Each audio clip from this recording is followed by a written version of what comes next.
First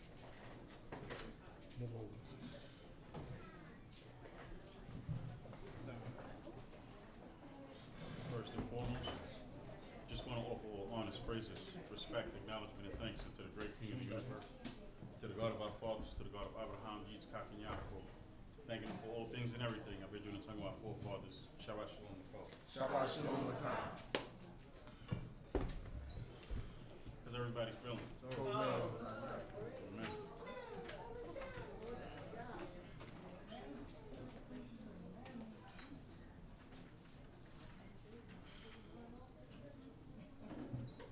Feeling a little sluggish. I had lunch and I ate about 3, 4, 5 too many donuts. Yeah, no. There was a variety pack of donuts.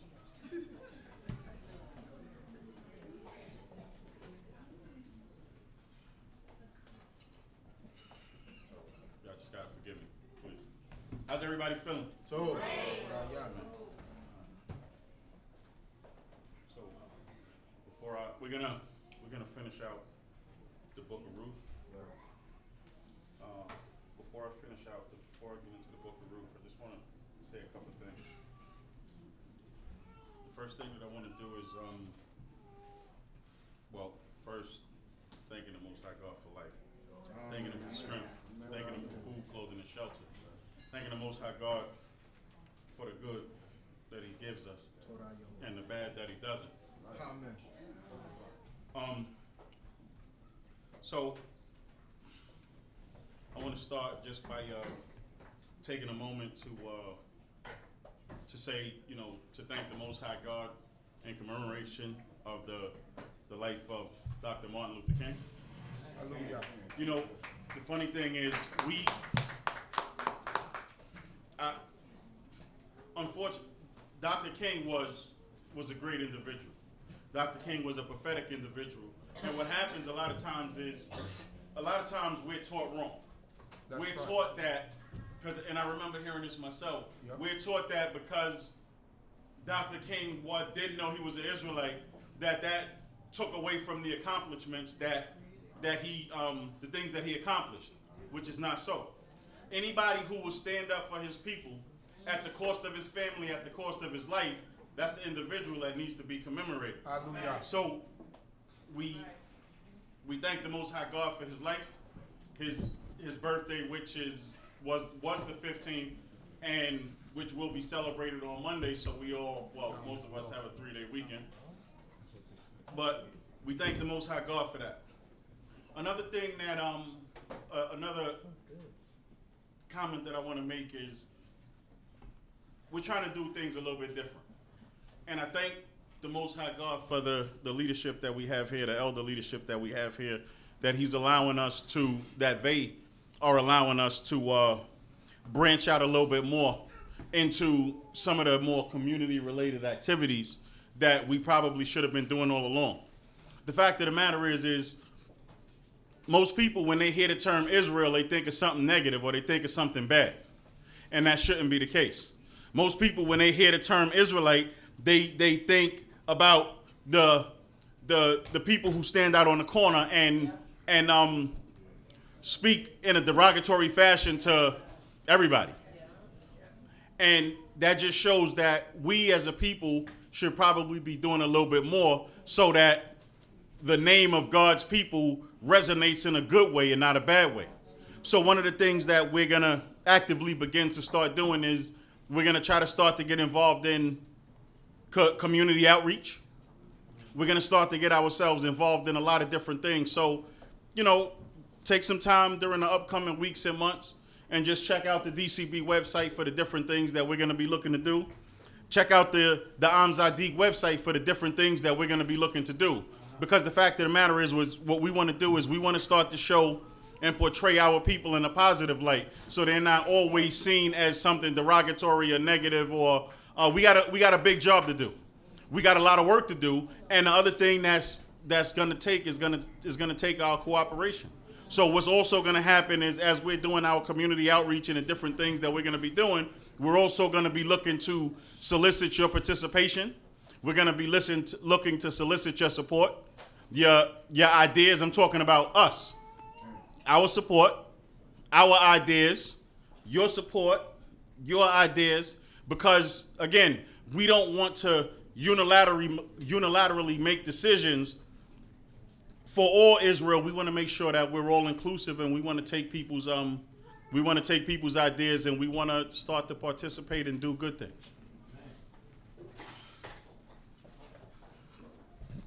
So we're gonna get started in the book of Ruth,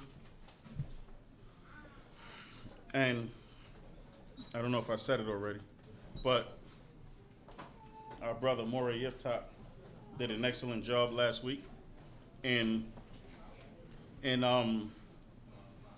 doing chapters 1 and 2 and setting the tone and the stage.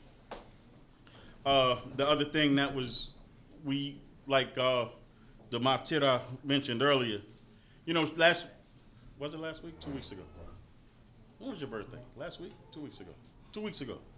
2 weeks ago, she came walking in the room on Shabbat, and she said, "Shalom, Abi," and I looked at her, and I'm like, 18, huh? Man, 18. And they say, man, time is going fast. They grow up so fast. And I say, no, it don't. And no, they don't. I've been waiting for this day for a long time. Been waiting for it for a long time. When you changing Pampers and doing all of that stuff, you can't wait for that to go away. And it seemed like that just take a long time.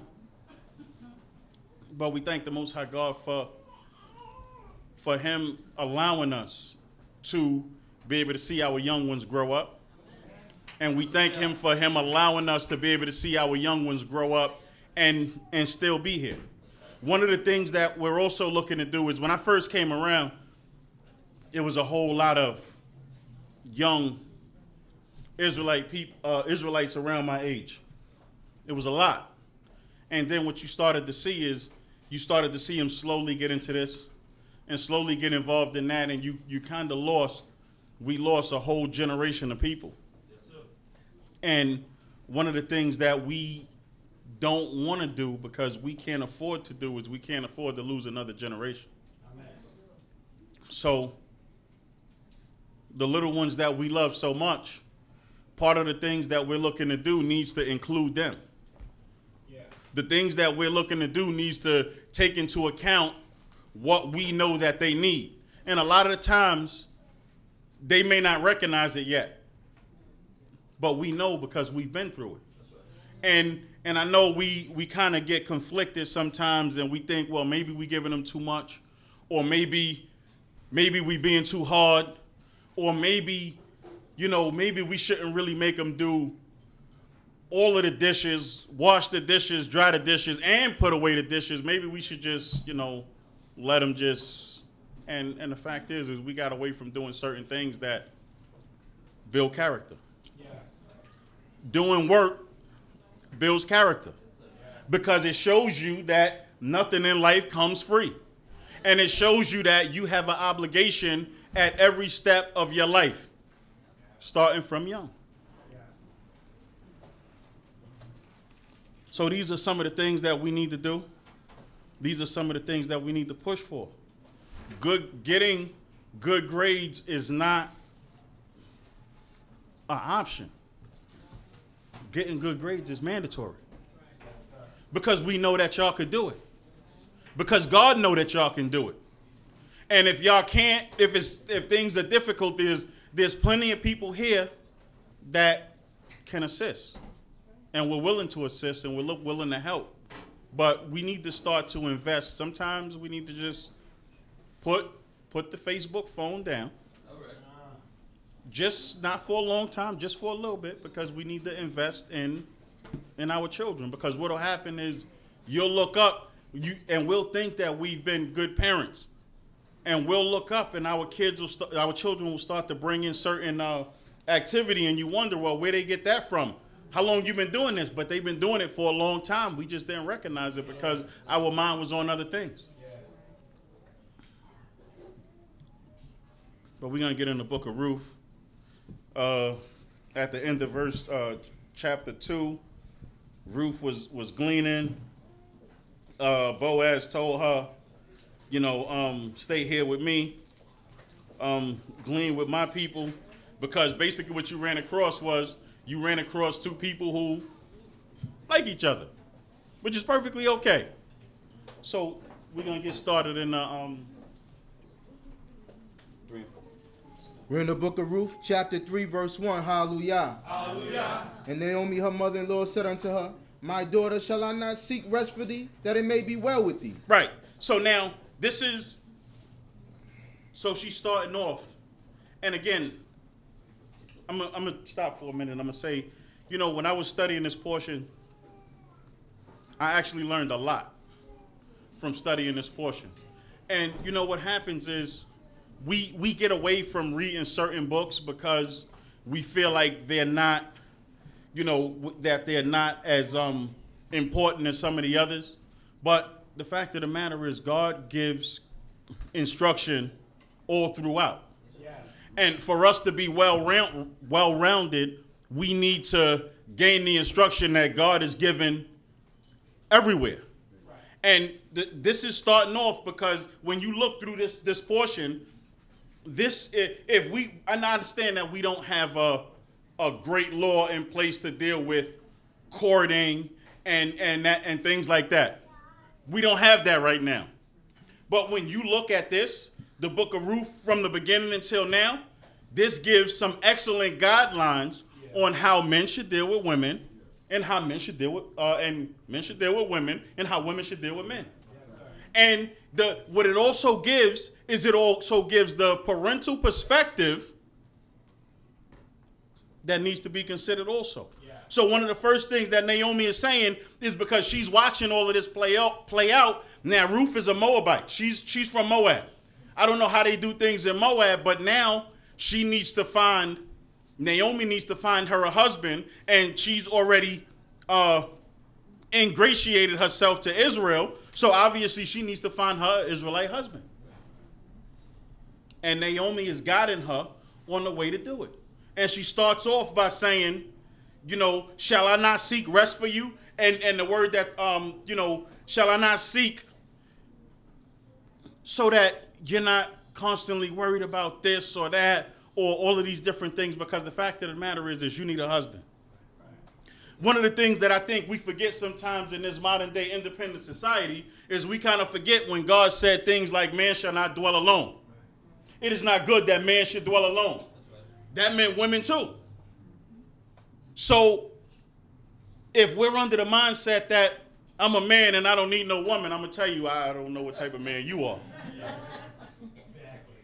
And if you're the type of woman who think I don't need no man because blah, listen, I don't know what that aspect of it is, but I'm sure there's some women who have husbands that'll tell you something a little different. You just need to pick the right one to talk to. Come on. Verse 2. And now is there not Boaz our kinsman with whose maidens thou wast? Behold, he winnoweth barley tonight in the threshing floor. Wash thyself therefore and anoint thee, and put thy raiment upon thee, and get thee down to the threshing floor. But make not thyself known unto the man until he shall have done eating and drinking. And it shall be. So hold on. So now she telling her, listen. So now she's already Naomi. Ruth might not be too sure, but Naomi already told her, listen, Boaz likes you. This is what you need to do. He's going to be out there working. He's going to be working in the field. So that's the first lesson we all need to know. If you're looking for a man, he need to work.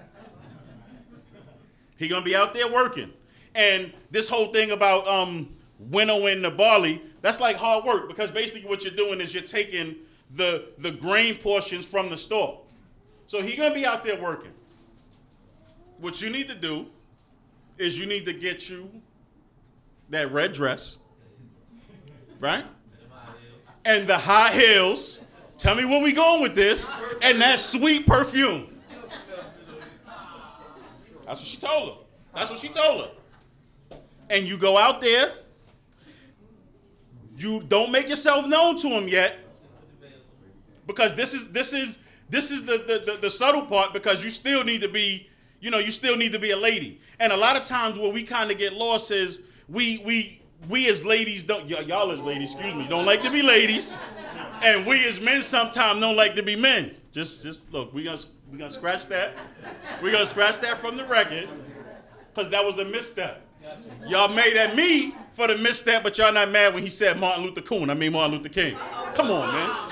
I'm just saying. It was a misstep. But actually mine was an honest misstep. That one was different. Come on. And it shall be when he lieth down, that thou shalt mark the place where he shall lie, and thou shalt go in and uncover his feet, and lay thee down, and he will tell thee what thou shalt do. Uncover his feet? You want me to lay by his feet? This is 1100 BC. This ain't the 1300s. This is 1100 BC. You want me to lay by his feet? I mean, he was out there winnowing wheat, right? Winnowing barley, right? It ain't say he took a bath. It ain't say he anointed himself or none of that. But you want me to lay by his feet. Okay, come on. And she said, and she said unto her, all that thou sayest unto me, I will do. Okay. And she went down unto the threshing floor and did according to all that her mother-in-law bade her. And when Boaz had eaten and drunk, and his heart was merry, he went to lie down at the end of the heap of corn, and she came softly and uncovered his feet and laid her down. And it came to pass at midnight that the man Because you couldn't just snatch the cover off the feet. Because you know when you get cold and somebody get in the bed and you snatch the cover off the feet, you immediately wake up. Ease the cover off the feet. Lay down. And when he wake up, he'll let you, right. At some point, he gonna let you know what to do next. Now, this is the important part.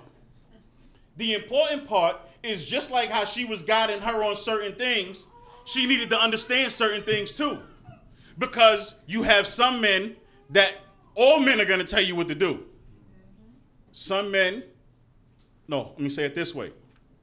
Depending on what the man tell you to do, that's how you know whether you got a quality man or a not so quality man. Come on. Verse 8, and it came to pass at midnight that the man was startled and turned himself. Of course he was. What's going on with my feet? Who playing with my feet? You know what I'm saying? Of course he was. Come on. And behold, a woman lay at his feet. And he said, who art thou? And she answered, I am Ruth, thy handmaid. Now, maybe I've neglected to say this, because I know it's some younger people in the room. So when it said that when his heart is merry, he's going to go to sleep, that means... It means the itis too. It means the itis too. But he had a few drinks to the point that he got comfortable, and he laid down and went to sleep. Come on. And she answered, I am Ruth, thy handmaid. Spread therefore thy skirt over thy handmaid, for thou art a near kinsman. So now, this is important. Because what she did was, she let him know immediately why she was there. Exactly. Nice. She let you know, I'm a near kinsman. You are a near kinsman, meaning I'm not a jump off. I'm not a slide. I'm not anything like that. I'm looking for a husband. She let you know right away. Now, the thing is I'm not going to get into all of the different types of illicit relationships that people get into in these days and times. I'm not going to get into that. But what I am going to say is if you start a relationship with a woman and she's letting you know clearly up front that she want to be married, it is wrong. It is wrong for you to deceive her to think she's getting anything else but to be married. That's right. The other thing that I'm going to say for the women is, listen, the way to a long, lasting, healthy, mutually reciprocal relationship is not through the bedroom. We need to understand that. Because I know a lot of times women feel like, well, I need to, they make you feel like, well, I need to. No, you don't. Because the fact of the matter is people are only going to treat you the way you allow them to treat you. And that's what's important.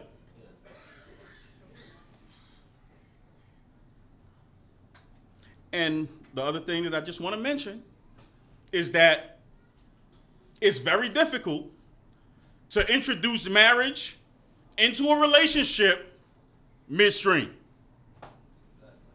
Please understand what I'm saying.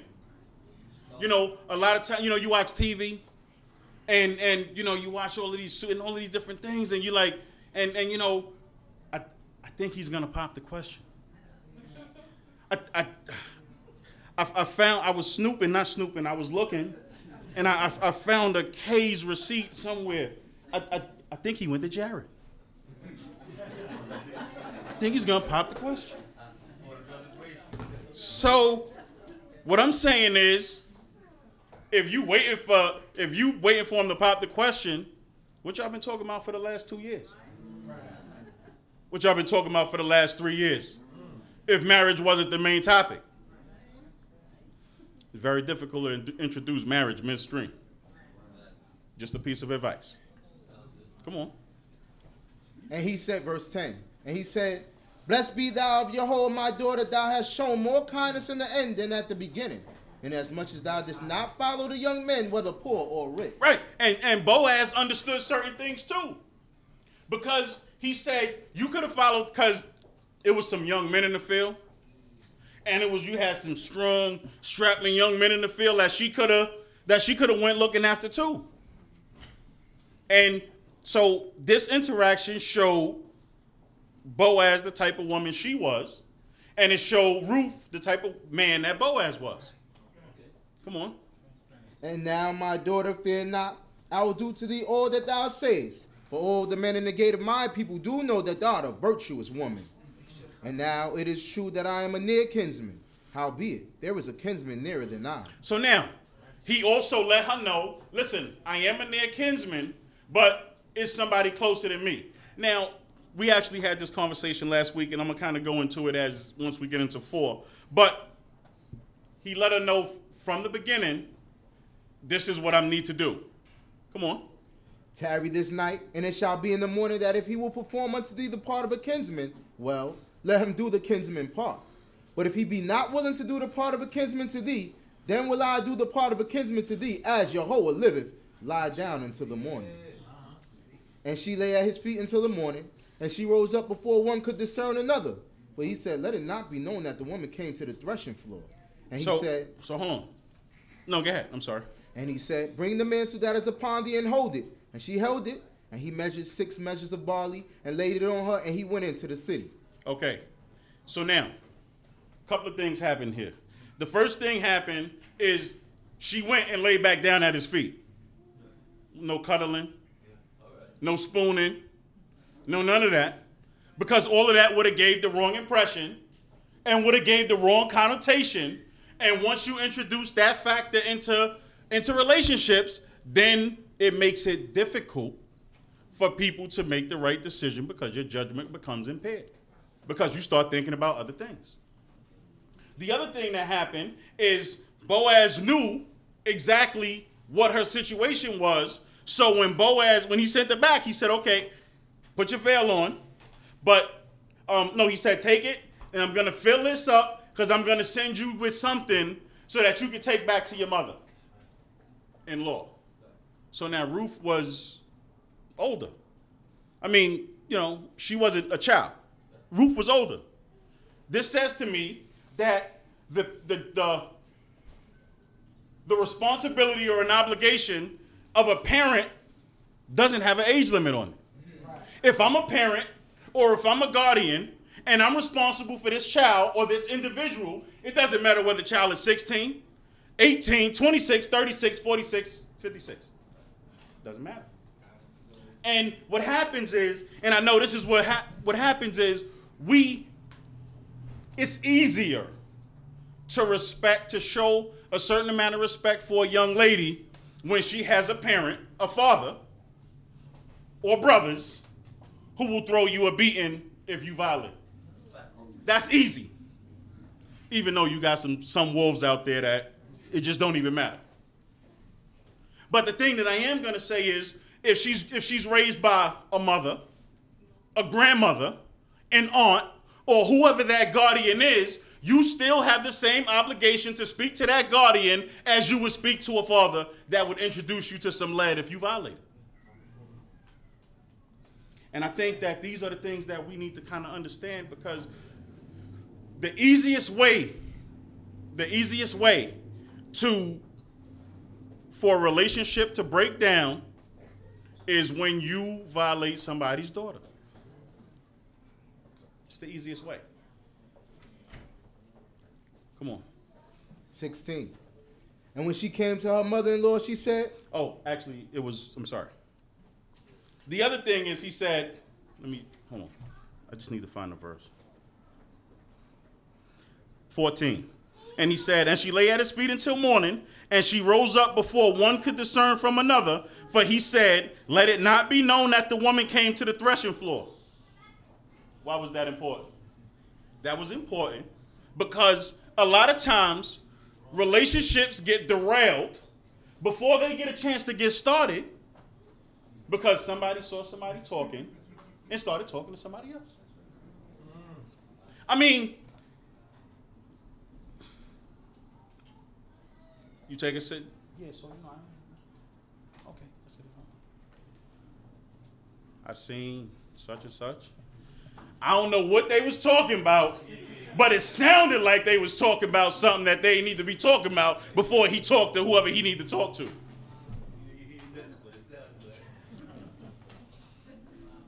There ain't nothing.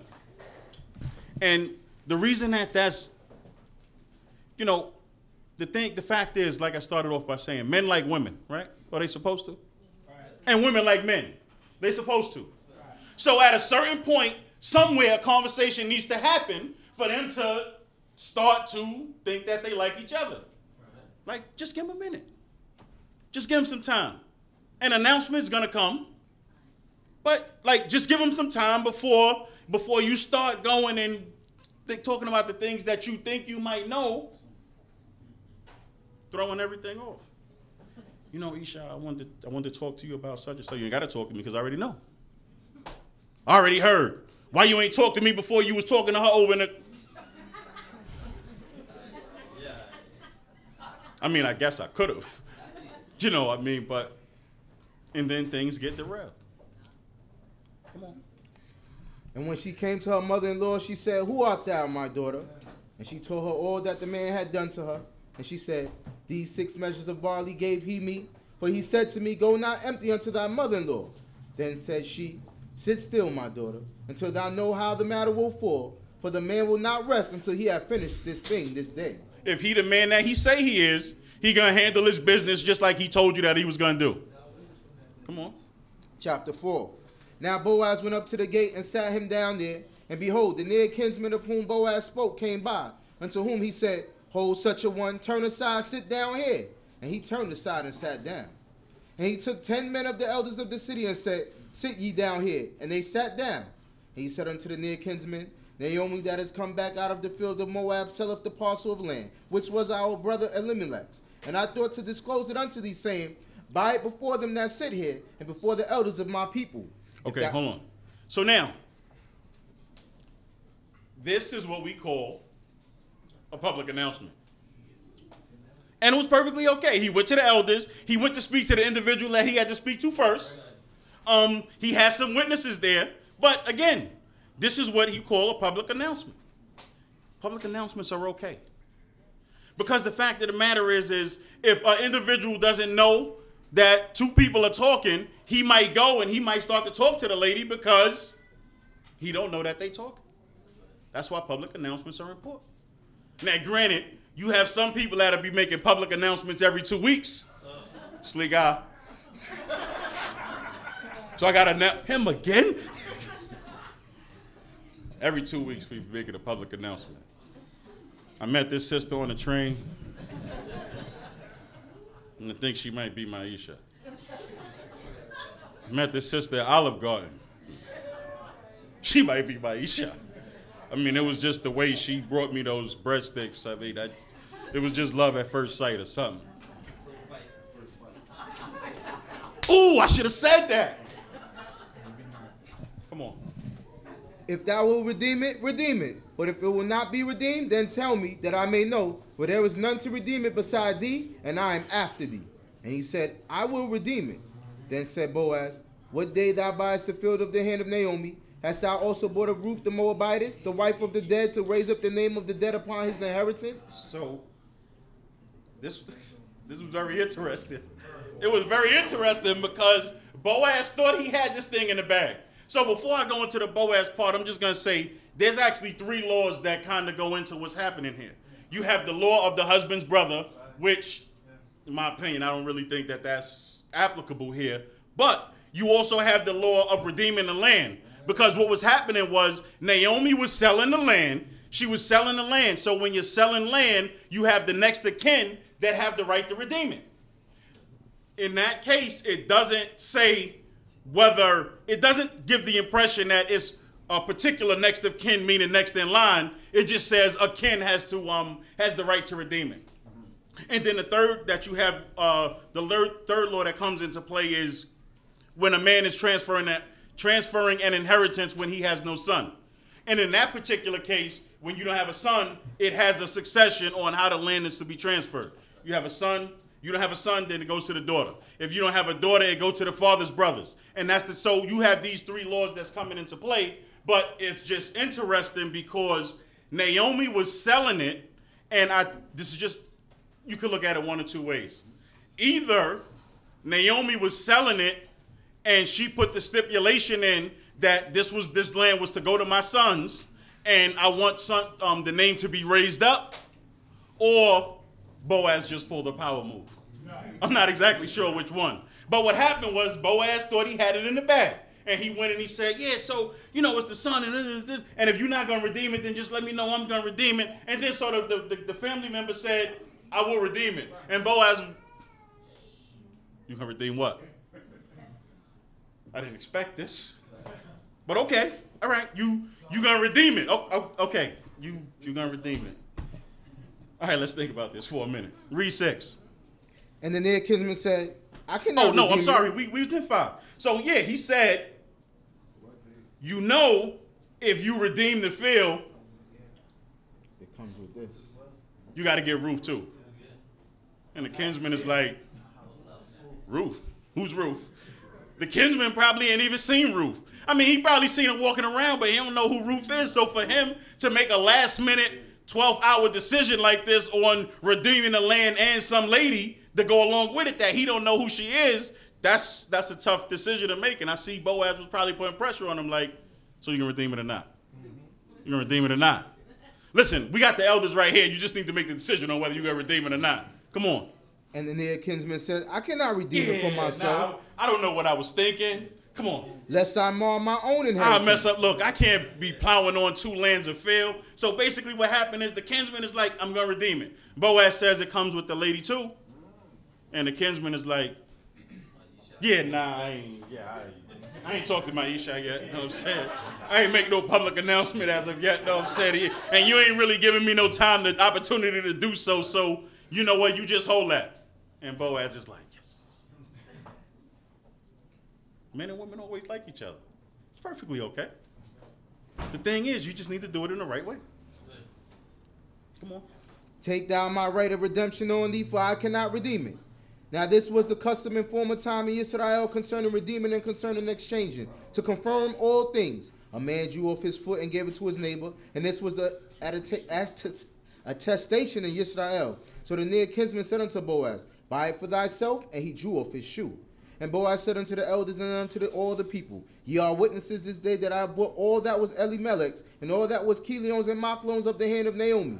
Moreover, Ruth the Moabitess, the wife of Machlon, have I acquired to be my wife, to raise up the name of the dead upon his inheritance, that the name of the dead be not cut off from among his brethren, and from the gate of his place. Ye are witnesses this day. And all the people that were in the gate and the elders said, we are witnesses. Yahweh make the woman that is coming to thy house like Raquel and like Leah, Hold on. which two So- did build the house of Yisrael. Okay, hold on. So I just want to kind of jump back for a minute to 7, where it says, now this is the custom in the former manner in times of concerning redeeming and concerning exchanging to confirm all things. So this wasn't law, it was a custom. It was a custom that they did, and the custom that they did is when you're exchanging land, you take off I take off my shoe and I give it to you as a representation of the transfer of the land that it used to be mine and now it's yours. It's a custom. Things happen. But when you start to talk about, as this relates to this whole thing with oral Torah and passing things down and things like that, I understand customs that aren't law, that they customs. But the custom needs to be based on something that's rational and related to Torah. And the biggest way that you're going to tell a difference is if somebody has come up with a custom that's way far out there that has nothing to do with Torah and you can't find it, then I think that it's safe to assume or presume that those customs have nothing to do with us. Right. And that we need to leave them alone. Right. The law say you shall not see the kid in his mother's milk, right? That's what it says. How did the custom become you can't have a cheeseburger? Two different things. You must like cheeseburgers. Two different things. A kid, the milk of the mother of a goat. Cheeseburger, beef. Turkey burger, not a goat. Two different things. But it just kind of shows and makes that, and that's the biggest way that we're going to learn, that we need to learn to discern between things that are ours and the things that are not ours. Come on. And do thou worthily in Ephraim, and be famous in Beit Lechem. And let thy house be like the house of Peretz, whom Tamar born to Yehuda, of the seed which Yahweh shall give thee of this young woman. So Boaz took Ruth, and she became his wife. And he went in unto her, and Yahweh gave her conception, and she bore a son. And the woman said unto Naomi, Blessed be Yahweh, who have not left thee this day without a near kinsman, and let his name be famous in Yisrael. And he shall be unto thee a restorer of life and the nourisher of thine old age. For thy daughter-in-law who loveth thee, who is better to thee than 7 sons, have borne him. And Naomi took the child and laid it in her bosom and became nurse unto it. And the woman, her neighbors, gave it a name, saying, There is a son born to Naomi, and they called his name Obed. He is the father of Yishai, the father of Dawid. Okay, hold on. So, and again, just kind of bringing it back to one of the things that was talked about earlier, this was all possible because even though Naomi went through the things that Naomi was going through, she didn't know, she maintained the character that she had. And because she stayed steadfast, even though things weren't going how she thought she wanted them to go, and that caused Ruth to cleave to Naomi and then cleave to Israel.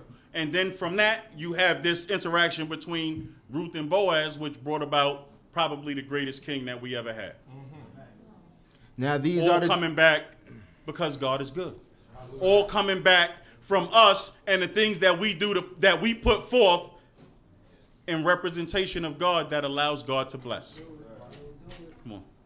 Now these are the generations of Perez. Perez begot Hezron, and Hezron begot Ram, and Ram begot Aminadab, and Aminadab begot Nachshon, and Nachshon begot Salmon, and Salmon begot Boaz, and Boaz begot Obed, and Obed begot Yishai, and Yishai begot Dawid. Hallelujah. Hallelujah. All honors, praises, respect, acknowledgement, and thanks I offer unto the great King of the universe, to the God of our fathers, to the God of Abraham, the God of Yitzchak, and the God of Yaakov, thanking him for all things and everything. Shabbat Shalom, Nicole. Shabbat Shalom.